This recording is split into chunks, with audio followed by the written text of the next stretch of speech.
All right, when I'm not in Disney World for the last little bit of December, here's what I'll be reading the rest of the month.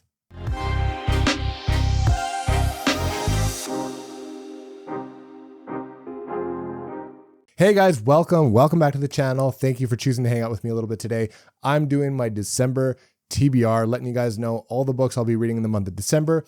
As I alluded to at the beginning of the video, I'm going to be on vacation with my beautiful wife and two really good friends of ours. We're going to Florida. We're going to Disney World over Christmas break and into the new year. So it's going to be an interesting experience. We've never been to Disney World before.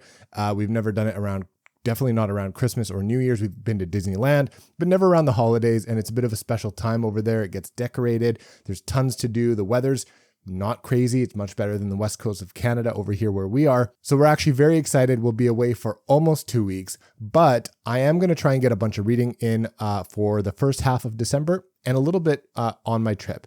It'll most likely be, because this is such an expensive trip, kind of a once in a lifetime thing for us to travel so far to do it. And with the exchange rate, it's very expensive. So we definitely want to be present and enjoy it and do everything. So I'll be reading mostly on travel days, when we're flying back. We have an awful lot of time spent in the airport and on planes and stuff like that. So maybe a little bit at night in the hotel room, if it's not too late, that kind of thing. So I don't know how much I'll be able to read this month, but I'll do my best. I have a couple buddy reads lined up and we'll see what we can get done. The first one is a book that I've been meaning to read for quite some time. I'm so excited to get to it. I saw a lot about this one when it first came out. It blew up on BookTube. A lot of people liked it. Some people didn't. Most people did, I think. And I've started seeing a lot of discussion about it again on BookTube, and some of the mixed opinions are starting to come out. So I'm a little bit worried. Some of the booktubers that I follow most closely have recently kind of put out their thoughts or reviews or reread it and really enjoyed it. So like, I'm a little bit conflicted on where I think I'm going to land with this one, but I am talking about Jay Kristoff's The Empire of the Vampire. I have this beautiful UK edition, which was kind of a special order for me in Canada because we have the North American cover, which I don't like as much. I don't know much about this one. All I know is that it follows Gabriel de Leon, who is a silver saint, I think they call it, and he's like I guess like a vampire hunter, and I think he is half and half. Most of that is on the cover that I remember reading. So that's kind of all I know. It's also apparently like reminiscent of Name of the Wind, where he's telling his story to a chronicler and there's some time jumping and you kind of learn about what happened in the past and he's telling his story in the present. Also reminiscent of like Interview with the Vampire and stuff, obviously. So yeah, I'm very excited to read this one. I'm reading this with a dear friend of mine. We've been trying to get to it for a while, but it's happening in December. This is a big book. I think it's 750 pages. This is going to take some time. So bear with me when I don't read a whole lot in December. As I said, I'm going away, and the first book on the list, Priority with My Buddy, is kind of chunky. Another one that I'm reading with a really good friend of mine, Madison Goodyear. I'll link her channel down below. If you're probably not watching this channel if you don't know Madison. If you don't know, go check her out and show her some love. But I'm going to be reading Nosferatu by Joe Hill with Madison. I haven't read anything by Joe. Actually, I have. I read The Black Phone. I just read that. That was okay. I read that during kind of spooky season. I kind of forgot to talk about that in my wrap up, actually. It was okay. It was like 20 pages.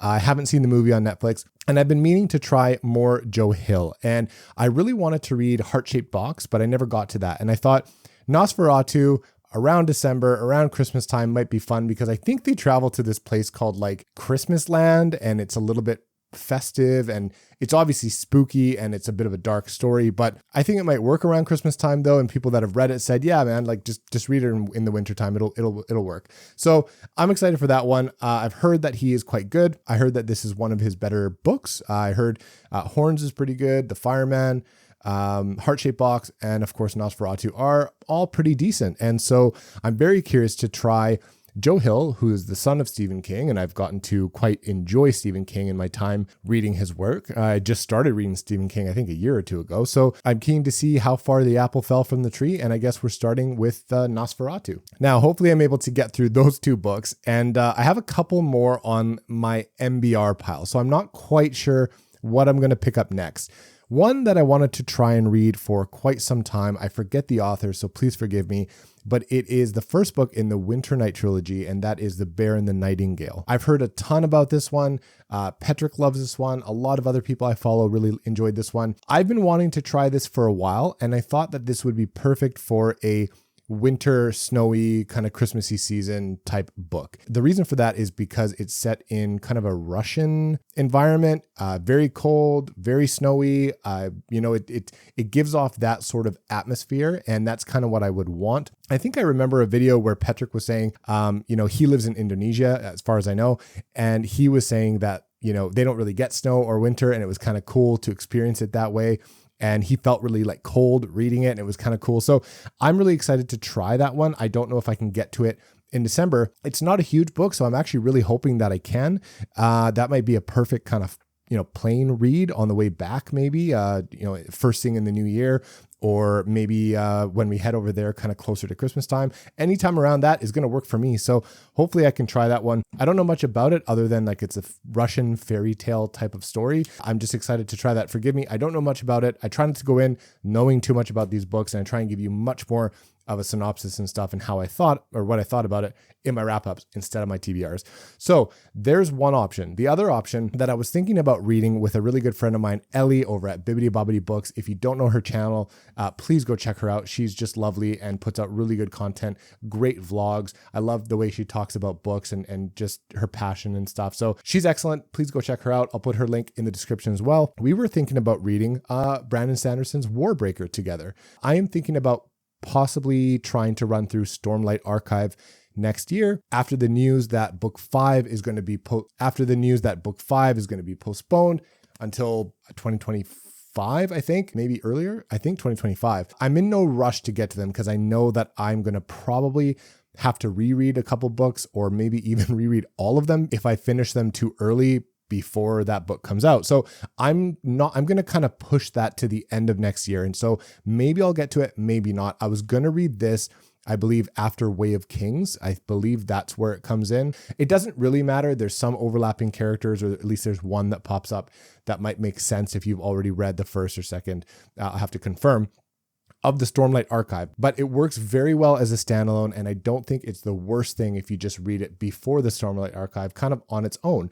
Apparently, it's a really good fantasy standalone with an incredibly unique and inventive magic system that Brandon Sanderson is known for. It follows two sisters that are like princesses. One is being sort of groomed for marriage. The other one is sort of like, I guess, kind of the spare, and the one that is supposed to be set up for marriage and take over a kingdom or being married into another kingdom or something like that doesn't end up working. And so this other sister needs to step in, and I don't know much about it, but apparently it's excellent, and I'm very excited to try this one. And so if I do read it, I'm thinking to fit it in December with my friend Ellie. So hopefully that will work out too. I have a few other ones lined up that I was going to kind of pick and choose from depending on length and like what I can fit in, but I think I'm going to stick with these ones and see about trying to fit these ones in. If I have time to read, enough books, I'm just going to pick from this list, with the priorities obviously being all my buddy reads, and then, if I can fit in The Bear and the Nightingale as well, because I think that would be an awesome book to read around Christmas, in the winter, in the snow. That would be neat. So I'm curious what you guys are reading for December, what your plans are for Christmas. If you guys are traveling anywhere like I am, please let me know in the comments. I really appreciate all the support. Thank you, subscribers. Thank you, patrons. We're nearly at 1,000 if we're not already by the time this video comes out. So you have all my gratitude. I really appreciate it. I love hanging out with you guys. Thank you so much, and I will catch you real soon on the next one.